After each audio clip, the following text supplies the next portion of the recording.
नमस्कार। ज्ञान web channel में आपका हार्दिक स्वागत अभिनंदन।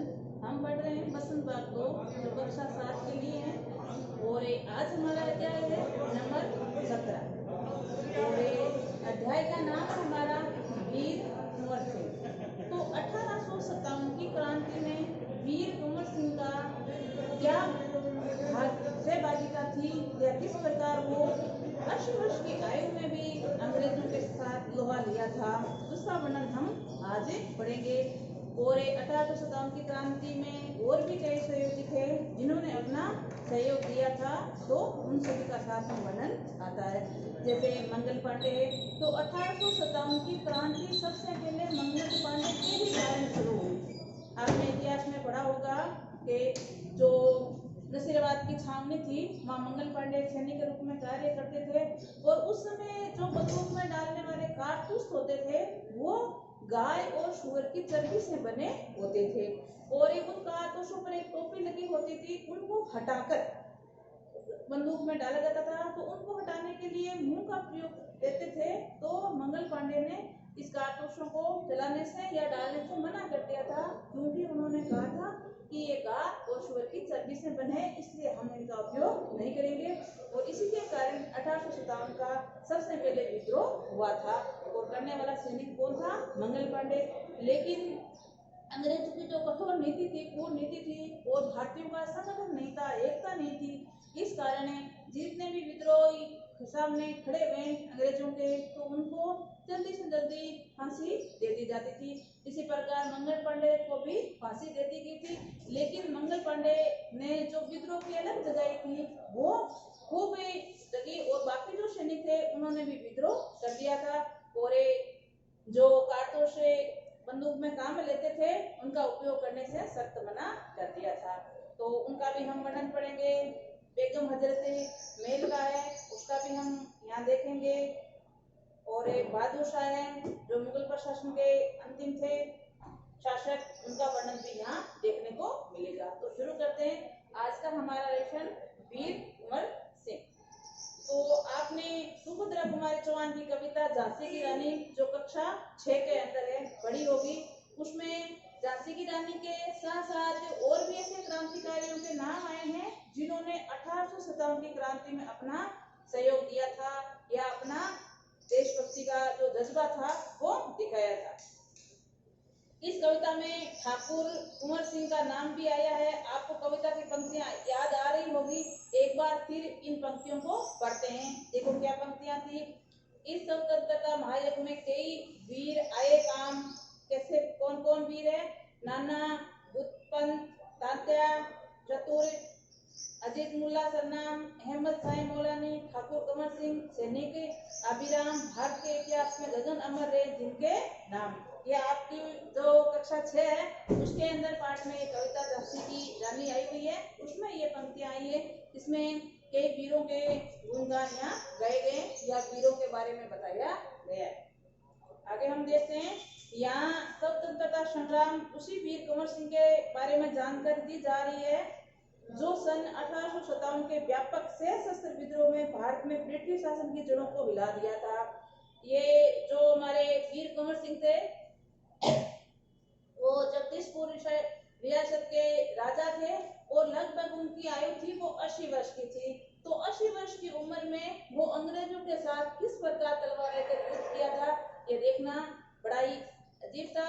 और इसी को देखते हुए अंग्रेजों ने सोचा कि इतना बुरा आदमी 80 वर्ष का होकर हमसे इस प्रकार लड़ रहा है, तो हो सकता है इसमें कई ऐसे प्रकार के वीर हैं जो हमें जरूर परास्त कर देंगे।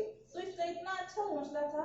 80 वर्ष का काफी वयोवृद्ध होता है, इसी प्रकार से चल वगैरह नहीं सकता, लेकिन इसने युद्ध में अपना कदम दिखाया था। तो कहते हैं कि ब्रिटिश की जड़ों को इन्होंने हिला दिया था। भारत में ब्रिटिश शासन के जिस दमन नीति को आरंभ किया उसके विरुद्ध विद्रोह शुरू किया। मार्च 1857 में बेरंगपुर के अंग्रेजों के विरुद्ध बगावत करने पर मंगल पांडे को 8 अप्रैल 1857 को फांसी दे दी गई थी। मैंने आपको भी बताया था बेरंगपुर की जो छावनी थी वहां का सैनिक था मंगल पांडे। उसने सबसे पहले 1857 का विद्रोह किया था और विद्रोह को दबाने के लिए अंग्रेजों ने मंगल पांडे को 8 अप्रैल 1857 को फांसी दे दी गई थी। 10 मई 1857 को मेरठ में भारतीय सैनिकों ने ब्रिटिश अधिकारियों के विरुद्ध आंदोलन किया और जो मंगल पांडे के साथ सैनिक थे, तो मंगल पांडे को फांसी देने के बाद उन्होंने वहां विद्रोह किया है और सीधे दिल्ली की ओर कूच कर गए। कूच करना मतलब जाना। और दिल्ली में तैनात सैनिकों के साथ मिलकर 11 मई को उन्होंने दिल्ली पर कब्जा कर लिया था। और उस समय दिल्ली पर शासक कौन था? बहादुर शाह जफर। और वहां पर दिल्ली पर कब्जा करने के बाद उन्होंने बहादुर शाह जफर को भारत का शासक घोषित कर दिया था। ये बात कब की है? ये 1857 की बात है। जो पेरनपुर की छावनी के मंगल पांडे थे उन्होंने विद्रोह कर दिया था और उस मंगल पांडे के विद्रोह को दबाने के लिए अंग्रेजों ने 8 अप्रैल 1857 को मंगल पांडे को फांसी दे दी गई थी। और मंगल पांडे के साथ जो सहयोगी थे, सैनिक थे, उन्होंने विद्रोह कर दिया और यहाँ से वो दिल्ली चले गए। और दिल्ली में जो सैनिक थे उनके साथ मिलकर उन्होंने दिल्ली को आजाद घोषित कर लिया और वहां पर बहादुर शाह जफर जो मुगल प्रशासन के शासक थे उनको वहां का शासक नियुक्त कर दिया गया। विद्रोह जंगल के आग की तरह भांति दूर दूर तक फैल गया। मतलब ये जो विद्रोह था पूरे विश्व या पूरे भारत में लगभग स्थानों पर फैल रहा था। कई महीनों तक उत्तरी और मध्य भारत में विस्तृत भूभाग पर विद्रोह का कब्जा रहा और दिल्ली के अतिरिक्त जहां अत्यधिक भीषण युद्ध हुआ वे केंद्र थे। एक तो दिल्ली के साथ साथ में और भी कई ऐसी जगह थी जहां पर अंग्रेजों के विरुद्ध कई विद्रोह थे, जैसे कानपुर में, लखनऊ, बरेली, बुलंदशहर और आरा। ये काफी ऐसे स्थान है जहां पर भी विद्रोह शुरू हो गया था। इसके साथ ही देश के कई भागों में भी स्थानीय विद्रोह हुए। विद्रोह मुख्य नेताओं ने नाना साहब, तांते को, बख्त खाना, अजीत मुल्ला, रानी लक्ष्मीबाई, बेगत हजरत मेर, कुंवर सिंह, मौलवी अब्दुल मुल्ला और बहादुर खान और राव तुल्लाराम थे। ये क्रांतिकारी का नाम आए हैं जो अलग अलग जगहों पर विद्रोह इन्होंने किया था। 1857 का आंदोलन स्वतंत्रता प्राप्ति की दिशा में एक दृढ़ कदम था। 1857 का जो विद्रोह शुरू हुआ था अनेक जगहों पर, वो देश को आजाद कराने का एक दृढ़ संकल्प था, लेकिन कुछ ऐसे कारण रहे जिसके कारण ये आगे जाकर विद्रोह सफल नहीं हो पाया। आगे चलकर जिस राष्ट्रीय एकता और आंदोलन की नींव पड़ी उसकी आधार भूमि को निर्मित करने का काम 1857 के आंदोलन में नहीं किया था। जो आगे आने वाले समय में हमें आजादी प्राप्त हुई है तो उसकी नींव 1857 का जो बेरनपुर छावनी का विद्रोह था उन्होंने ही रखी थी। भारत में संप्रदाय सद्भाव की भावना बढ़ाने की दिशा में इस आंदोलन का विशेष महत्व है और भारत के अंदर सद्भावना का विकास करने में 1857 का जो विद्रोह हुआ उसकी अहम भूमिका देखने को मिलती है। आगे हम देखते हैं 1857 में आंदोलन में वीर कुंवर सिंह का नाम कई दृष्टियों से उल्लेखनीय है। वीर कुंवर सिंह जैसे वयोवृद्ध व्यक्ति ब्रिटिश शासन के खिलाफ बहादुरी के साथ युद्ध किया था। मैंने आपको बताया जब ये अंग्रेजों के साथ लोहा ले रहे तो लगभग 80 वर्ष के आयु के थे। तो कहते हैं इतने वयोवृद्ध होने के बाद भी अंग्रेजों को किस प्रकार अंग्रेजों के साथ उन्होंने युद्ध किया था और अंग्रेजों को नाके तनक दबाया था। वीर कुंवर सिंह के बचपन के बारे में बहुत अधिक जानकारी नहीं मिलती है। उनका बचपन की ज्यादा जानकारी नहीं है। कुछ एक जानकारी जो हमें यहाँ देखने को मिलेगी, जैसे कहा जाता है कि वीर कुंवर सिंह का जन्म बिहार के शाहबाद जिले के जगदीशपुर में सन 1782 ईस्वी में हुआ है। ये वीर कुंवर सिंह का आपको परिचय आया है। तो इनका बचपन में ज्यादा तो जानकारी नहीं है, लेकिन जन्म वगैरह है तो बिहार में शाहबाद जिला है जगदीशपुर, वहां पर इनका जन्म हुआ है। कब हुआ है? 1782 ईस्वी के अंदर। उनके पिता का नाम था साहबजादा सिंह और माता का नाम था पंचरतन कमर। तो पिता का क्या नाम है? साहबजादा सिंह और माता का नाम है पंचरतन कमर। उनके पिता साहबजादा सिंह जगदीशपुर रियासत के जमींदार थे और जब अंग्रेजों से लोहा ले रहे थे तो उस समय वहां जगदीशपुर की रियासत के जमींदार कौन थे? कुंवर सिंह। परंतु उन्होंने अपनी जिम्मेदारी हासिल करने में बहुत संघर्ष करना पड़ा था। पारिवारिक उलझनों के कारण कुंवर सिंह के पिता बचपन में उनको ठीक से देखभाल नहीं कर सके थे और जगदीशपुर लौटने के बाद भी वे कुंवर सिंह को पढ़ाई लिखाई में ठीक व्यवस्था नहीं कर पाए थे। ये जो साहिबजादा थे कौन? वीर कुंवर सिंह के पिताजी, वो जगदीशपुर रियासत के जमींदार तो थे लेकिन अपने पुत्र की अच्छी प्रकार शिक्षा दीक्षा और देखभाल उन्होंने नहीं की थी। तो कहते हैं कि वीर कुंवर सिंह को अपनी जो जगदीशपुर की रियासत है प्राप्त करने में बहुत कठिनाई का सामना करना पड़ा था। वीर सिंह ने पिता वीर होने के साथ साथ स्वाभिमान उदास स्वभाव के व्यक्ति थे। उन्होंने व्यक्तित्व का प्रभाव कुंवर सिंह पर भी पड़ा, लेकिन जो उनके पिता थे साहबजादे वो बड़े वीर थे और स्वाभिमानी थे, और इन्हीं से ही वीर कुंवर सिंह के अंदर ये पैतृक गुण देखने को मिलते हैं। कुंवर सिंह की शिक्षा दीक्षा की व्यवस्था उसके पिता घर पर ही की थी। वही उन्होंने हिंदी, संस्कृत, फारसी भाषा सीखी। वीर कुंवर सिंह को कई भाषाओं का ज्ञान था, जैसे हिंदी का, संस्कृत और फारसी भाषाओं का।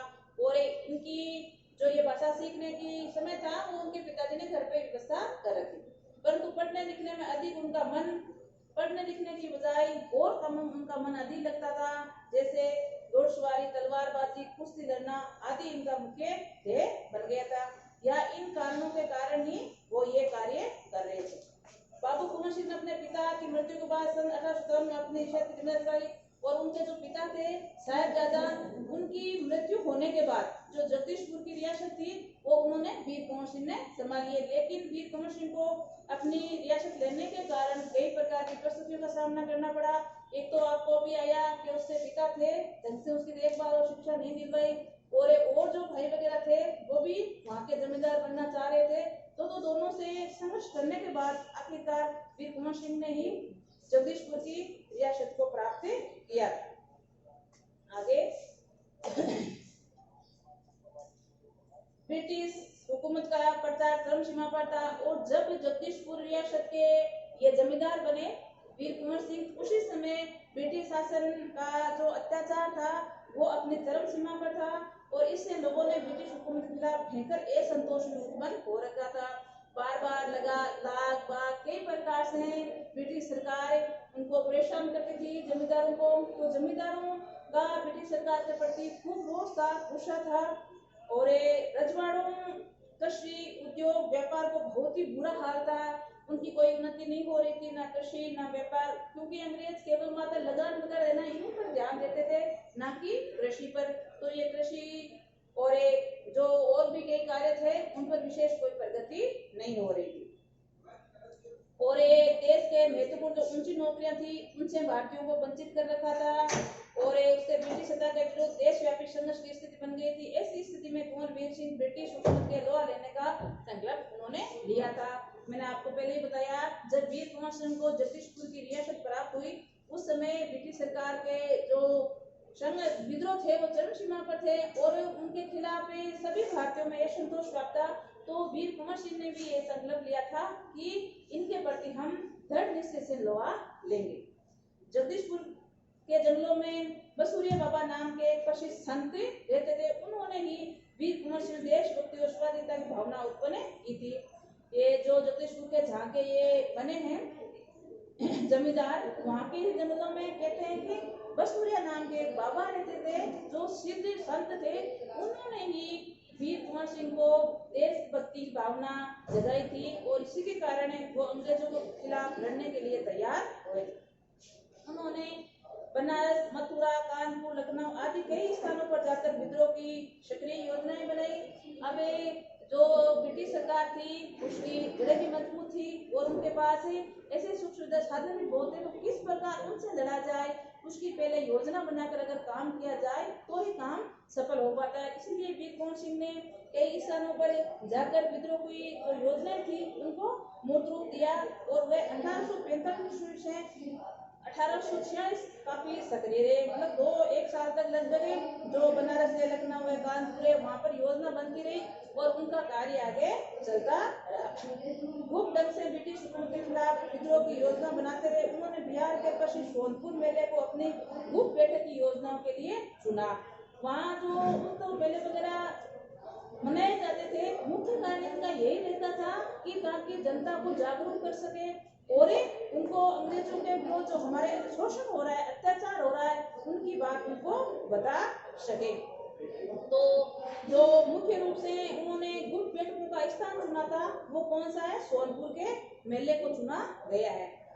और ये सोनपुर के मेले को एशिया का सबसे बड़ा पशु मेला भी माना जाता है, ये भी आप ध्यान में रखना। एशिया महाद्वीप का सबसे बड़ा पशु मेला कौन सा माना जाता है? सोनपुर का। सोनपुर के मेले में मेला भरता कब है? कार्तिक पूर्णिमा के अवसर पर लगता है और वह हाथियों के क्रय विक्रय के लिए विख्यात है। यह मुख्य रूप से क्रय विक्रय हाथियों का होता था या होता, अब तो नहीं होता है, पहले उस समय बात बताई जा रही है। तो हाथियों के क्रय विक्रय के लिए खरीदना और बेचना, इसके लिए मेला काफी प्रसिद्ध रहा है। ऐसे ऐतिहासिक मेले में इन दिनों स्वाधीनता के लिए लोग एकत्रित होकर क्रांति के बारे में योजना बनाते थे। और भी कई प्रकार के जो मेले उत्सव होते थे, वहाँ लोग इकट्ठे होते और देश के प्रति जो जनता थी उनको जागरूक करते और ये आगे आने वाले समय में क्या योजना बनाएंगे उस योजनाओं के बारे में वो तय करते थे। 25 जुलाई 1857 को दानापुर की सैनिक टुकड़ी ने विद्रोह कर दिया और सैनिक सोन नदी पार कर आरा की ओर चल पड़े। अब जो वीर कुंवर सिंह थे वो और ब्रिटिश सरकार के बीच जो संघर्ष हुए थे उसकी कहानी हमें देखने को मिलेगी। तो कब शुरू होती है? 22 जुलाई 1857 को। कहां से? दानापुर की एक सैनिक टुकड़ी है, वहां से विद्रोह शुरू होता है और नदी का कौन सी है? सोन नदी को पार कर आरा की ओर वो चल पड़ते हैं। कुंवर सिंह ने उसका संपर्क पहले ही था। उन्हें मुक्ति पाने से सभी बाकी सैनिकों ने कुंवर का जय घोष करते हुए आरा पहुंचकर जेल की सलाखें तोड़ दी और कैदियों को आजाद करवा दिया गया। वीर कुंवर सिंह ने जो बैठकें बनाई थी उसका सही उपयोग हुआ और सभी ने एक साथ मिलकर आरा की जेल में जो कैदी थे, जेल तोड़कर उन कैदियों को रिहा करवा दिया गया। और आगे हम देखें तो 27 जुलाई 1857 को कुंवर सिंह ने आरा पर विजय प्राप्त कर ली थी। तो आप इसको ध्यान में रखना, आरा पर विजय प्राप्त कब की? तो 27 जुलाई 1857 के अंदर, ठीक है। और यद्यपि कुंवर सिंह बूढ़े हो चले थे परंतु वे बूढ़ा शूरवीर इस अवस्था में भी युद्ध के लिए तत्पर हो गया था और आरा क्रांति का महत्वपूर्ण केंद्र बन गया था। मैंने आपको बताया जब वीर कुंवर सिंह इस अंग्रेजों के साथ विद्रोह कर रहे तो लगभग 80 वर्ष के आयु के हैं, फिर भी ये अंग्रेजों के खिलाफ युद्ध करने के लिए हमेशा तत्पर रहते हैं। तो बाकी कुछ और भी सहयोग है वीर कुंवर सिंह का जिसको हम कल देखेंगे और साथ में इसी पाठ के प्रश्न उत्तर। तो आज के लिए इतना ही। नमस्कार।